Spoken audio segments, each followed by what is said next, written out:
Now the next topic is functions of accounting. तो functions of accounting first point simple है कि how the accountant works. Accountant को क्या क्या काम करने होते हैं. Like you have been you have been appointed the accountant. अब आप उसको क्या क्या काम दोगे. तो first thing रहेगा that is basically measurement. तो first function है accounting का that is measurement. जो accounting measure past performance of the business entity and depicts its current financial position. तो अकाउंटेंट ही आएगा, अकाउंटेंट ही आके चेक करे, अच्छा जी पहले तुम्हारी परफॉर्मेंस ये थी, तुमने इतना प्रॉफिट्स कमाया, इतना लॉस हुआ, ये तुम्हारी एसेट्स है, ये तुम्हारी कैपिटल लायबिलिटी. पास का भी अकाउंटेंट ही बता पाएगा, और अभी हमारी क्या पोजीशन है ये भी कौन बता पाएगा, अकाउंटेंट ही बता पाएगा. इसके बाद next come to the forecasting. What is the meaning of forecasting? आप लोगों ने बिजनेस स्टडीज में पढ़ा होगा. फोरकास्टिंग पूर्वानुमान लगाना, फ्यूचर के बारे में सोचना. तो एक अकाउंटेंट है जो आपको काफी अच्छे तक गाइड कर पाएगा कि हमारी फ्यूचर की परफॉर्मेंस क्या रहने वाली है, और बेसिकली जो हमारे पास के रिजल्ट्स है, पास के रिजल्ट्स को देखते हुए हम इस हिसाब से ग्रोथ कर सकते हैं. तो basically it is the accountant जो आपको ये बता पाएगा कि अकाउंटेंट ऑर्गेनाइजेशन के पास डाटा को यूज करके फ्यूचर की परफॉर्मेंस को प्रेडिक्ट कर पाएगा. जरूरी नहीं है वो जो कहेगा वही होगा, बट समाउ उसके आसपास आपको रिजल्ट देखने को मिलेगा. डिसीजन मेकिंग, यस, अकाउंटिंग काफी हद तक काफी सारी इंफॉर्मेशन प्रोवाइड कराती है to the top level management, to the users of accounting for the purpose of decision making. Accounting नहीं होगी तो हमें यही नहीं पता चल पाएगा कि हमारी सेल कितने की, परचेज कितने की है, एक्सपेंसेस कितने के, रेवेन्यूज कितना है, प्रॉफिट्स कितना है, लॉस कितना है, और पिछले साल हमने क्या प्रॉफिट्स कमाया था, इस क्वार्टर में हमने क्या प्रॉफिट्स कमाया है.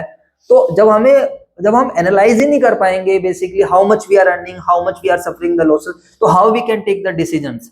लाइक अगर आपके पेपर ही नहीं होंगे तो आपको कैसे पता चलेगा कि भाई आपकी परफॉर्मेंस डाउन है, बढ़िया है, बेकार है, आपको कैसे मेहनत करनी है. तभी तो आईसीआई क्या करता है, पेपर से पहले आपके मॉक टेस्ट कंडक्ट कराता है. 12th में आपके पेपर से पहले प्री बोर्ड होते थे. क्यों होते थे? सो दैट आप अपने बारे में एनालिसिस कर सको एंड अकॉर्डिंगली आप डिसीजन अपना चेंज कर सको, डिसीजन ले सको, अपनी स्ट्रेटेजी बना सको. समझ में आई बात या नहीं है? जी सर, बिल्कुल क्लियर बात है, कोई प्रॉब्लम नहीं है. Now the next thing is comparison and evaluation. It is the accounting through which we can do comparison, we can do the evaluation. Like वही वाली बात आ गई ना regarding accounting assess the performance achieved in relation to the target and disclose information regarding accounting policies. मतलब हमने क्या targets बनाया था और क्या हमने अचीव करा है, तो टारगेट्स को एक्चुअल से कंपेयर करके we can find out the variation, जो आप आगे जाके बेसिकली कॉस्ट अकाउंटिंग में पढ़ोगे, जिसको हम स्टैंडर्ड कॉस्टिंग का बेसिकली नाम देते हैं. समझ में आया ना? तो अकाउंटिंग में भी हम कंपेयर करते हैं. लाइक आप लोगों ने कंपैरेटिव स्टेटमेंट्स पढ़ा था, कंपैरेटिव फाइनेंशियल स्टेटमेंट्स पढ़ा था, कंपैरेटिव P&L पढ़ा था, कंपैरेटिव SPL पढ़ा था. तो बेसिकली एक साल के रिजल्ट को दूसरे साल से रिजल्ट के साथ कंपेयर करना, चाहे वो इंट्रा फर्म कंपैरिजन चाहे inter firm comparison. What is intra firm comparison? Intra firm comparison का मतलब है जब हम अपनी कंपैरिजन अपने साथ करते हैं, बट 2 साल का डेटा रहता है. कितने साल का डेटा रहता है? 2 साल का. And what is inter firm comparison? जब हम अपनी कंपैरिजन किसी और के साथ बेसिकली क्या है कर रहे होते हैं, तो उसको हम बेसिकली क्या बोलते हैं? Inter firm comparison. समझ में आई बात है नहीं?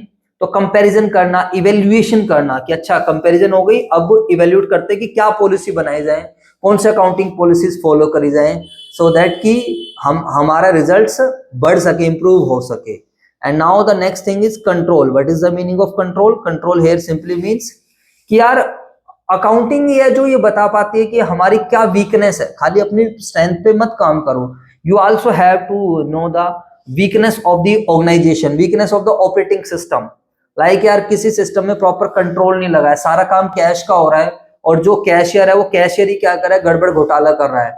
वो डेली बेसिस पे एक दिन में हमारी 50,000 की सेल होती है, जिसमें से कैश क्या जो कैशियर है वो अपनी जेब में 2,000 रुपए रख जाता है. तो ये एक तरीके से हमारी वीकनेस है हमारे कंट्रोलिंग सिस्टम के अंदर. तो अकाउंटिंग कहीं ना कहीं ये आइडेंटिफाई कर पाता है कि भाई क्या क्या वीकनेस है, और उसके रिगार्डिंग वो क्या करता है? फीडबैक देता है, और साथ में सजेशंस भी देता है कि भाई आप इस वीकनेस को इस तरीके से क्या कर सकते हो? कंट्रोल कर सकते हो. समझ में आया?